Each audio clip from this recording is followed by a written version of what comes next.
Development of Jason X began in the late 1990s while Freddy vs. Jason was still in development hell. With Freddy vs. Jason not moving forward, Sean S. Cunningham decided that he wanted another Friday the 13th film made to retain audience interest in the character. Jim Isaac would be brought in to direct. During Jason X's development process, director Jim Isaac and screenwriter Todd Farmer, who would play Dallas in the film, kicked around any scenario they could think of. They even considered something involving the NASCAR circuit.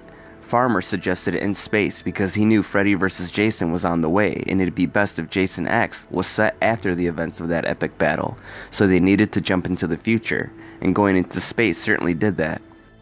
Todd Farmer would name several of the characters in the film after his online friends in the PC game EverQuest.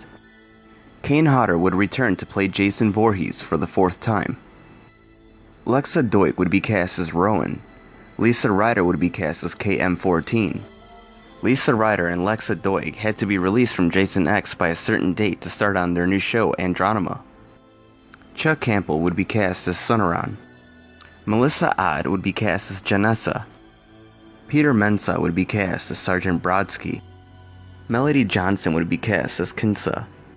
Derwin Jordan would be cast as Waylander. Jonathan Potts would be cast as Professor Brandon Lowe. Philip Williams would be cast as Crutch. Dove Tiefenbach would be cast as Azrael. Christy Agnes would be cast as Adrian Thomas. And Dylan Bjork as Briggs. Amanda Brugel would be cast as Gecko.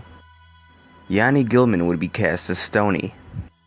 Screenwriter Todd Farmer based much of the film on Alien, even naming his character Dallas after Tom Skerritt's character in the Ridley Scott film. David Cronenberg would play Dr. Wimmer. David Cronenberg's cameo was done as a favor to his former protege, director Jim Isaac, for loaning his Canadian-based production crew to him. In exchange, he wanted to get killed on screen. Robert A. Silverman would be cast as Dieter Perez. Marcus Parrillo would be cast as Sergeant Marcus. Betsy Palmer was doing a play in Toronto at the time Jason X was filming. According to Palmer, one of the producers contacted her about possibly reprising her role as Pamela Voorhees. They did not come to an agreement, and the character was not included in the film. The film score was composed and conducted by Harry Manfredini. One of the things which won over everyone to the concept of Jason in space was the idea of the kid seemingly killing Jason halfway through only for him to be recreated into something even scarier via futuristic technology. The mechanism of this change ended up being nanotechnology, an idea screenwriter Todd Farmer lifted from Virtuosity. However, the actual concept of an Uber Jason predates Jason X.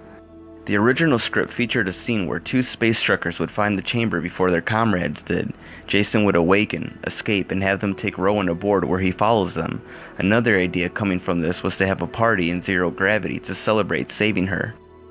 The movie was originally written as having two couples survive, KM-14 and her creator on one side, Rowan and her love interest on the other.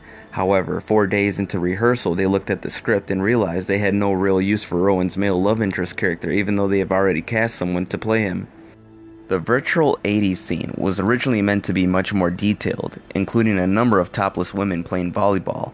One idea even included the appearance of Pamela Voorhees, Jason's mother, and even went so far as to have Jason attack her, showing the extent of just how evil he had become. The latter idea was dropped.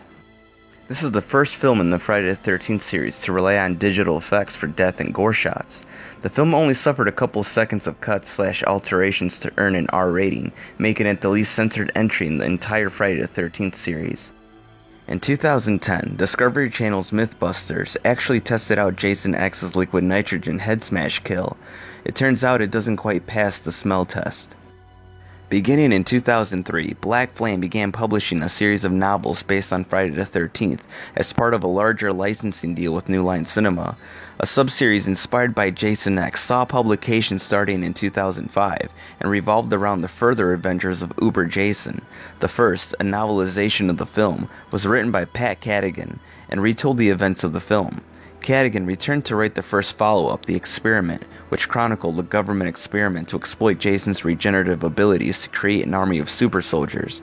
The third novel, Planet of the Beast, was written by Nancy Kilpatrick and follows a scientist's attempt to clone Uber Jason. Alex Johnson took over for the fourth novel, Death Moon, which follows Uber Jason after he crash lands at a camp for girls located on the moon. Kilpatrick returned for the final novel, To the Third Power, which sees a Jason clone discovered underneath a prison. In 2006, Black Flame closed and the novel subsequently went out of print. Today they are highly sought after collectibles among fans.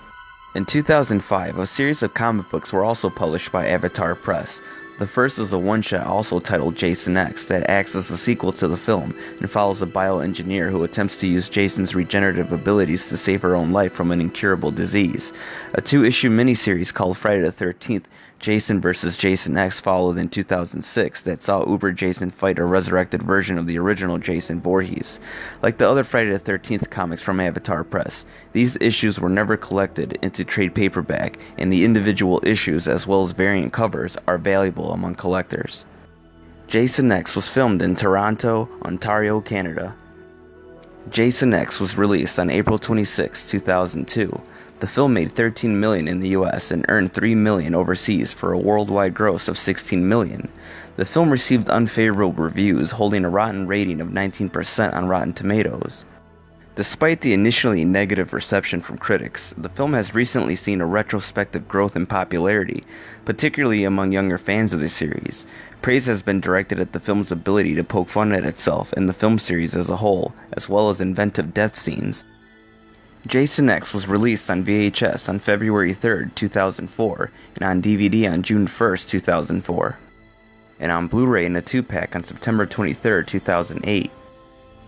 And it is featured in the book Crystal Lake Memories, released in November 2005, and as well as the DVD and Blu-ray versions of the book released in 2013, as well as in the box set released on September 13, 2013. I hope you've enjoyed this brief look at Jason X. Join me next time as we take a brief look at Freddy vs. Jason.